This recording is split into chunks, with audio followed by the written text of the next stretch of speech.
Hello everyone, my name is Kitetsu and welcome back to my channel. So for those of you who didn't know, Black Library had an open submission to celebrate the 20th anniversary of Black Library. I don't know the exact date that this opened, I mean it was quite a few months ago now, but what they wanted to do was bring back a classic anthology which contained a collection of short stories, and that's called Inferno. So some of you might actually remember it, it was between 1997 and 2004, but yeah, they basically want to give it a new lease of life with a collection of short story penned by new authors and old. And what they wanted to do was basically have people submit some stories, and they wanted it to be from either 40k, Blood Bowl, Necromunda or Age of Sigmar, so no guesses as to which one I was going to do. They said that the narrative had to fit at least one of the following themes, so it had to be a heist, detective, police, procedural, adventure, mystery, ghost, paranormal horror, or war, and you basically had to write a 500-page sort of sample of the story, and then a 1-paragraph summary. The closing date was the 10th of April, so as of recording this, that was 3 days ago. I managed to submit mine just in time. I came back from holiday and then realised I literally had like 1 day to finish it, and I was woefully behind on this. Like with something like this, I would normally spend so much time on it.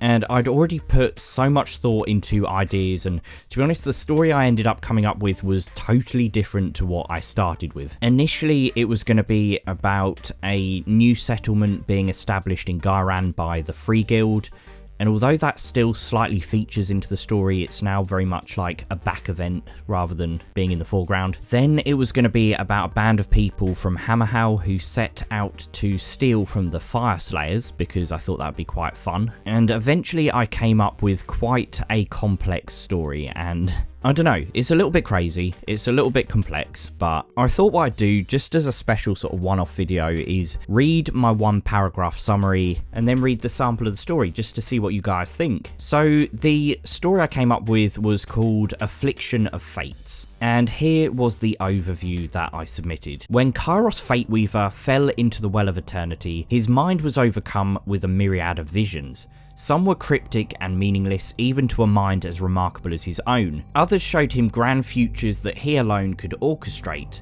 In one fateful vision, Kairos saw a dark secret, an amulet hidden within the dark vaults of Sigmaron, with the power to destroy Azyr and bring Sigmar to his knees. Sigmar forged this terrible amulet with the help of Nagash and Grungni during the times of the Grand Alliance, as a weapon that could save the realms from the fate of the world that was. Instead, they created something unpredictable, unstable, and dangerous.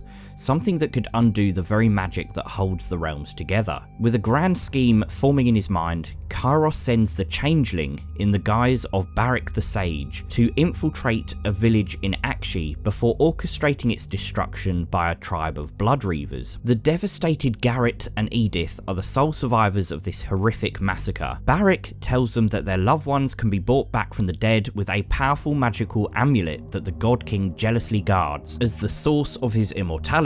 In order to break into the vaults of Sigmaron, Garrett and Edith must first reach Hammerhal and survive the pursuing fanatics of Khorne. In Hammerhal they meet Oric, a bitter Dwarden who has turned from the honourable ways of his kin. If they have any chance for their plan to succeed, they will need the help of this master tunneler, but can they persuade Oric to join their cause? Meanwhile, after losing his village in Gairan to an invasion of ghouls, Captain Marcus also races back to Hammerhal to warn the Freeguild. With Nagash and Tzeentch closing in on Azyr, Sigmar mobilises the Knights Excelsior to protect his dark secret, but after saving a small group of refugees from a band of murderous Khorne, will Captain Marcus stand in their way? Kairos' plans start to fall into place as the bloodshed between the Knights Excelsior and the Freeguild begins, and among the confusion and turmoil, the changeling leads his unwitting group ever closer to the downfall of Sigmar. So yeah, that was pretty much the summary. Like, I wanted it to be kind of confusing, I wanted it to have mystery, I went down the kind of idea of the heist, and that led me thinking, well, what would they be stealing? And I thought, okay, some sort of artefact of power, and it made me think that Azyr is the one realm that's never fallen, and Sigmar is generally the main thing standing in the way of chaos, so having a plot to remove him from the picture would be quite interesting. I also love the idea of having these two sole survivors who are actually kind of the good guys of the story, but they're being horribly misled by the changeling and they have no idea. And obviously at the moment the Knights Excelsior are pretty cool, so I thought it'd be really fun to flesh out the story of the Freeguild and also have them come across the Knights Excelsior in a very negative way. I don't know, I just like the idea. It would definitely not be a story about Sigmar as such, and it wouldn't really be about the Stormcast or the Knights Excelsior, but they would come into the story. So here was the actual sample of the story, which I called The Storm in the Vale.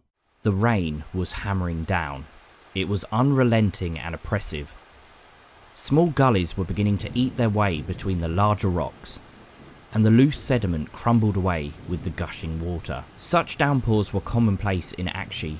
The intense heat evaporated moisture to the atmosphere, where it combined with ash to fall as a heavy black rain. The North Pass Vale was quiet this evening. Only a handful of guards braved the elements, manning the timber walls that surrounded the settlement. Hendrik looked out across the hamlet. It had been built with walls forming a half circle around a rock face, so that it was more easily defendable. Would-be attackers could only approach from the front and sides, whilst the rear remained inaccessible. None could be seen on the streets tonight. The usual hustle of the early evening had been cut short by the storm, forcing all of the inhabitants to take shelter. The wooden buildings had been cobbled together hastily, and barely looked able to keep out the torrents of rain now falling from the sky. Candles could be seen flickering from some of the windows, but most were blanketed in darkness. Hendrik watched the rain gushing down the sloped roof of the nearest house. He doubted the occupants were much drier than he was out here. Still, he would have given up tonight's wages to switch places with them. It was bitterly cold, and he cursed as he slid on the wet beams underfoot.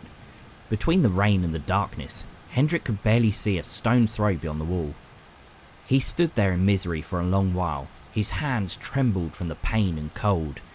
The rain was ceaseless. The plinkering sound it made on his helmet was perpetual. In anger, he took it off and threw it into the cold night air. He would likely pay for that in the morning if he failed to retrieve it, but at this moment in time, he didn't care. Up ahead, he could see his fellow guardsman, Lars, huddled on the floor with his back to the wall. As he got closer, Hendrik stopped. Even in the darkness, he could tell that something was wrong with the way Lars was sitting. Lightning fractured the sky, followed by a mighty boom, and for a brief moment the mountains could be seen looming out of the darkness. The peals of thunder resonated across the vale and broke across the peaks with unnatural fervour, sending shockwaves into the night air. The flash had been enough for Hendrik to see the blood covering Lars's chest. He ran to the palisade and leant out over the edge. A whistling sound caught his attention for the briefest of moments before an arrow struck him in the neck. He grasped at it with both hands and gurgled as the blood gushed from his mouth. As the life faded from his eyes, Hendrik fell from the wall and landed with a crash in the hamlet below. So that was my 500 word sample, and basically this is the hamlet that the main characters are in at the very beginning of the story when they are about to be attacked by a band of bloodreavers. Although we didn't get to actually meet the main characters, or particularly the Khorne, they were kind of just arriving, it did at least have the character progression of poor Hendrik. But yeah, I hope you enjoyed it. I'm going to leave this video pretty much there. I don't think this is actually going to get anywhere with Games Workshop and the Black Library, mainly because although I've come up with what I think is quite a good storyline and I've written a fairly fun sample, I don't think it quite shows the character motives and progression that they're looking for. It's unbelievable how challenging it is to condense this stuff down to such a small amount of words. You know, 500 words and a paragraph summary is absolutely nothing. I think it captures the idea of at least what I'd want the plot to be, and I think it captures the atmosphere that I would be going for in the actual main story itself.